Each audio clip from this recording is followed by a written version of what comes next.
Bismillahirrahmanirrahim. Assalamualaikum warahmatullahi wabarakatuh. Apa khabar anak-anak murid sekalian?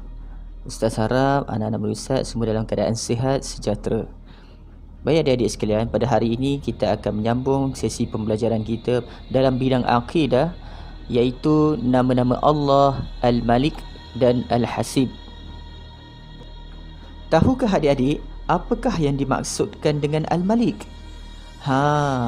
Al-Malik bermaksud Allah Subhanahu wa Ta'ala yang menguasai segala-galanya. Cuba kita lihat sistem cakrawala kita, meliputi seluruh bintang dan planet-planet di langit, termasuk bulan dan matahari. Planet kita iaitu bumi berputar dan beredar mengelilingi matahari, manakala bulan pula bergerak mengelilingi bumi. Siapa yang menggerakkan ini semua adik-adik? Tidak lain tidak bukan Allah Subhanahu wa Ta'ala. Allah yang berkuasa menggerakkan semua planet-planet ini, termasuklah bumi kita adik-adik. Hebat tak Allah Subhanahu wa Ta'ala? Hebat kan? Kita nak menggerakkan kereta pun susah, nak tolak kereta pun susah adik-adik. Ini Allah boleh gerakkan planet yang besar itu adik-adik, bintang yang besar itu adik-adik. Jadi kita renungkan, siapalah kita adik-adik? Kita hanya manusia biasa. Allah adalah Tuhan kita yang maha agung, maha hebat dan maha besar. Adik tahu tak, apakah dalil yang menunjukkan bahawa Allah itu Al-Malik? Cuba kita lihat surah Al-Hadid ayat 2. A'udzu billahi minasy syaithanir rajim. Lahu mulkus samawati wal ardh yuhyi wa yumit wa huwa ala kulli syai'in qadir.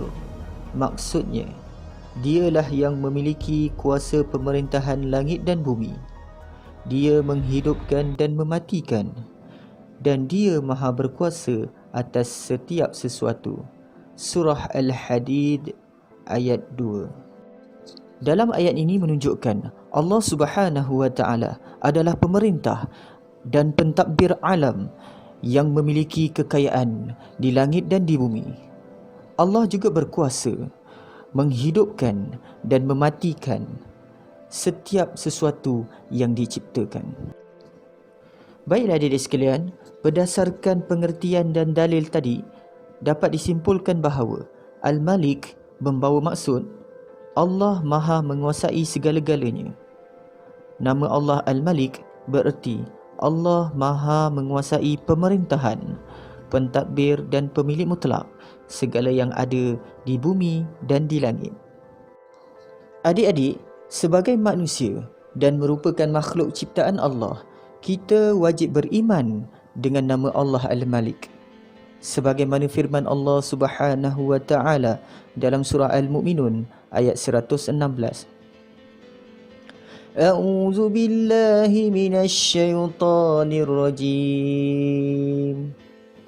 Fata'ala Allahul Malikul Haqq. La ilaha illa huwa Rabbul Arsyil Karim. Maksudnya, maka dengan yang demikian, maha tinggilah Allah yang menguasai seluruh alam, lagi yang maha benar.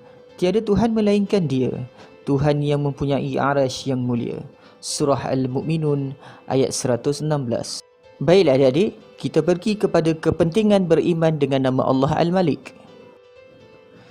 Apabila kita beriman dengan nama Allah Al-Malik, kita akan berusaha menjadi manusia yang bersyukur dan meninggalkan sifat sombong. Seterusnya, kita akan menyadari bahawa kita hanyalah makhluk Allah yang lemah dan sentiasa mengharapkan pertolongan Allah Subhanahu wa Ta'ala. Dan yang terakhir sekali, kita akan sentiasa menghargai alam yang dikurniakan Allah Subhanahu wa Ta'ala kepada kita.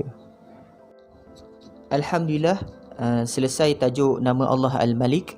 Sekarang kita beralih kepada tajuk yang seterusnya, iaitu nama Allah Al-Hasib. Tahukah adik-adik apakah yang dimaksudkan dengan Al-Hasib? Adik-adik, nama Allah Al-Hasib ini bererti Allah Maha mencukupkan keperluan hamba-hambanya. Apa dalilnya? Firman Allah Subhanahu wa taala dalam surah At-Talaq ayat 3. A'udzu billahi minasyaitonir rajim.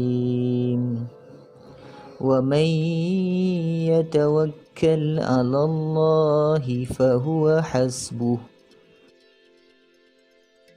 Maksudnya, dan sesiapa bertawakal kepada Allah dengan penuh keimanan, maka Allah akan mencukupkan keperluannya.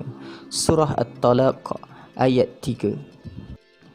Adik-adik sekalian, nama Allah Al-Hasib ini juga bererti Allah Maha menghitung setiap amalan dan perbuatan kita, sama ada baik ataupun tidak baik, pada setiap masa dan tempat. Apa dalilnya adik? Firman Allah Subhanahu wa taala, A'udzu billahi minasyaitonir rajim. Innallaha sari'ul hisab. Innallaha sari'ul hisab. Maksudnya, sesungguhnya Allah sangat cepat perhitungannya. Surah Ali Imran ayat 199. Berdasarkan kepada kedua-dua pengertian dan dalil ini, dapat disimpulkan bahawa Al-Hasib ialah Allah Maha mencukupkan segala keperluan hamba-hambanya. Adik tahu tak, ketika kita susah, Allah lah yang memudahkan urusan kita. Ketika kita memerlukan pertolongan, Allah jugalah yang membantu kita dengan pelbagai cara, seperti menggerakkan hati orang di sekeliling kita dan makhluknya untuk menolong kita. Sebab itu adik-adik, sebagai manusia dan juga makhluk ciptaan Allah, kita wajib beriman dengan nama Allah Al-Hasib ini. Ustaz nak tanya, kadang pernah tak adik terlupa? Pernah kan? Siapa yang ingatkan semula? Allah yang ingatkan kita. Pernah tak sesuatu ketika adik buntu, adik stres, nak selesaikan sesuatu masalah, nak buat sesuatu tak boleh, tak ada idea? Siapa yang bagi idea? Siapa yang bagi ilham? Allah adik. Sebab itulah adik, kita ini kena sentiasa beriman dengan Allah Al-Hasib, supaya kita yakin bahawa Allah akan tolong kita, Allah akan bantu kita dalam menyelesaikan segala masalah kita, insya-Allah. Selain itu adik, nama Allah Al-Hasib juga membawa maksud Allah Maha menghitung setiap amalan dan perbuatan kita, sama ada baik ataupun tidak baik, pada setiap masa dan juga tempat. Oleh sebab itu adik-adik, sebagai manusia, kita kena sentiasa menjaga tingkah laku kita, sentiasa melakukan perbuatan yang baik dan menjauhi perbuatan yang tidak baik. Kerana apa? Setiap perbuatan yang baik itu pasti akan mendapat ganjaran daripada Allah Subhanahu wa taala. Dan setiap amalan kita adik-adik, ada malaikat yang mencatatnya, iaitu malaikat Raqib dan juga malaikat Atid, yang ditugaskan oleh Allah Subhanahu wa taala untuk mencatat amal baik dan amal buruk kita. Jadi adik-adik, jangan sesekali kita merasakan bahawa kita akan terlepas daripada hukuman Allah Subhanahu wa taala di akhirat kelak. Setiap amalan kita, sama ada baik ataupun buruk, semuanya telah tercatat dalam kitab amalan kita. Oleh itu adik-adik, marilah kita berdoa kepada Allah Subhanahu wa taala agar Allah melindungi kita daripada segala perkara-perkara yang tidak elok, daripada segala amal-amal yang buruk, agar kita dapat bersama-sama masuk ke dalam syurga Allah Subhanahu wa taala tanpa hisab, insya-Allah. Okey, baiklah adik-adik sekalian, seterusnya kita pergi kepada apakah kepentingan beriman dengan nama Allah Al-Hasib ini. Yang pertama, apabila kita beriman dengan nama Allah Al-Hasib ini, maka kita akan meletakkan Allah Subhanahu wa taala sebagai pelindung dan penolong kita. Iaitu kita akan bertawakal dan tekun berusaha. Kita akan sentiasa berdoa memohon pertolongan Allah Subhanahu wa taala. Yang kedua, kita akan berusaha melipat gandakan amalan kita, iaitu kita akan menunaikan ibadat fardu dengan tekunnya, dan kita sentiasa memperbanyakkan amalan-amalan sunat. Yang ketiga, kita akan sentiasa menghargai masa. Kita akan penuhi masa kita dengan perkara-perkara yang berfaedah. Dan kita sentiasa menghadiri majlis-majlis ilmu.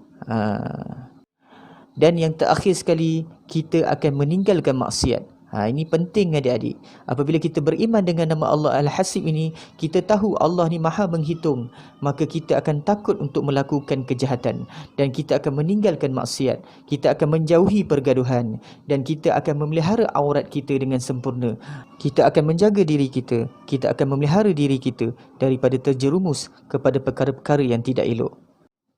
Alhamdulillah adik-adik, selesai sudah penerangan Ustaz berkenaan dengan tajuk dalam bidang akidah, iaitu nama Allah Al-Malik dan Al-Hasib. InsyaAllah kita akan bertemu lagi dalam sesi pembelajaran seterusnya. Ingat, tak tahu cari jawapan, dah tahu sampaikan.